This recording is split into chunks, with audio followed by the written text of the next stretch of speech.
nag-aaway, ha? Ma'am, kasi, siya po kasi ma'am, inaano niya ako eh. Ma'am, ikaw eh. Sinasabi ko na nga ba eh. Dito kayo gumagawa ng kalokohan, ano? Siguro dito rin kayo naninigarilyo. Dito kayo umiinom. Dito rin kayo nagsusugal.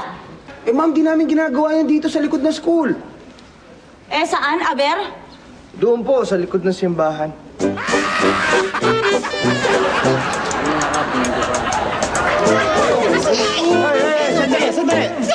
Sandali.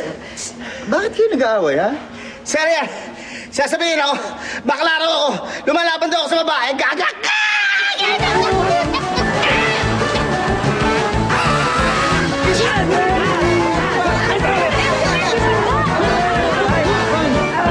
Sandali, ano tong kalokohan na to? Ba't kayo nag-aaway?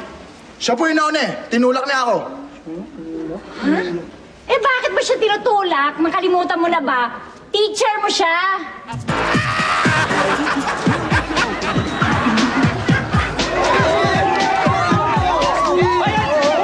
Tumahimik ka kayo!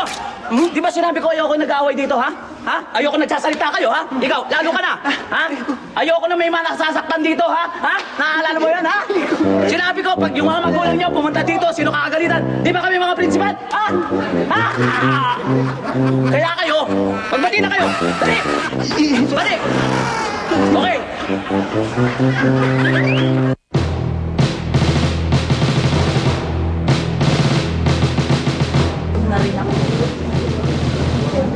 Dumarating na ang biktima. Daw, ayun na. Patulong po.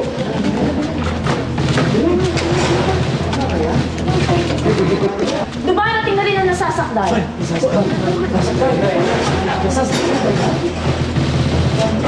Sumasaktan.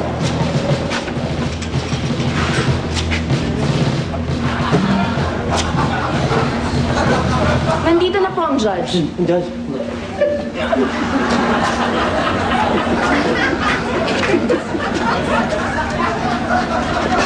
All rise. Imisit. Bueno, tayo nandito ngayon para sa preliminary hearing ng kaso ng banggaan sa pagitan ng sasakyan ng biktima at ng nasasakdal. Siya po talaga may kasalanan. Kitang-kita ko po nung bangkay niya yung biktima. Hindi totoo yan! Kayo una ng bugo kaya nagalit si boss? Order. Nanumpa na ba itong mga saksi? Hindi pa po, Your Honor. Abay, mabuti pa pasumpain na natin sila. Itaas ang kanang kamay. Sir. Kayo ba ay nanunumpa na magsasabi ng totoo at pawang katotohanan lamang? Opo. Judge, ituloy na natin itong hearing. Masyado na mabagal ang usad ng kaso. Abay, huwag akong sisihin mo. Sila ang sisihin mo. Bakit ho? Tingnan mo, tinutulugan nila yung kaso eh. Your Honor, dapat kasi siguro, tanggalin na natin itong nasasakdal sa stretcher niya. Nang sa ganon, mapabilis ito. Dahil masyado yata siyang spoiled nakahiga pa dyan. Objection, Your Honor! Kung tatanggalin ang aking kliyente sa kanyang stretcher, dapat ang nag-aakusa din!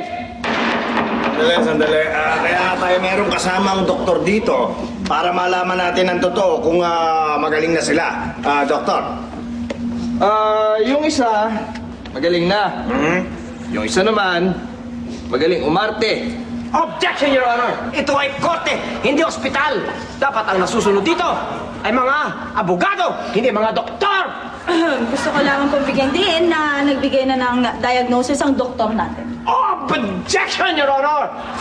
We need a second opinion. Overruled. Alam niyo masyado tayong lumalayo eh. Tandaan niyo, ito ay preliminary hearing pa lamang. Buti pa basahan muna natin ang sakdal, itong nasasakdal. Jonas, ikaw ay nasasakdal sa salang pambubunggo at pananakit biktima.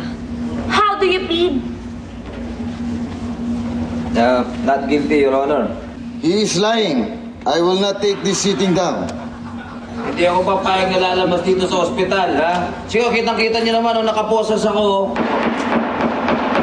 Order the court. Okay, sandali. Kung gusto niyo talaga na nakastretchan kayo, abay, di sa ospital na lang tayo mag-hearing. Yes. Yes? Pero alam mo ba kung ano magiging parusa mo pag ikaw ay napatunayan nagkasala? Lethal. Injection. Objection! Injection. Objection! Injection. Objection! Sandali! Saan ba talaga nagkabungguhan tong dalawang to? Judge! Sa junction!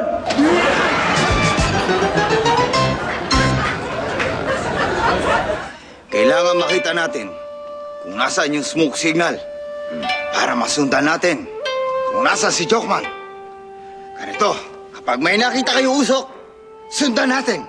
Wake up in the morning feeling like P. Diddy. Grab my glasses, I'm out the door. I'm gonna hit this city. Before I leave, brush my teeth with a bottle of Jack. 'Cause when I leave for the night, I ain't coming back.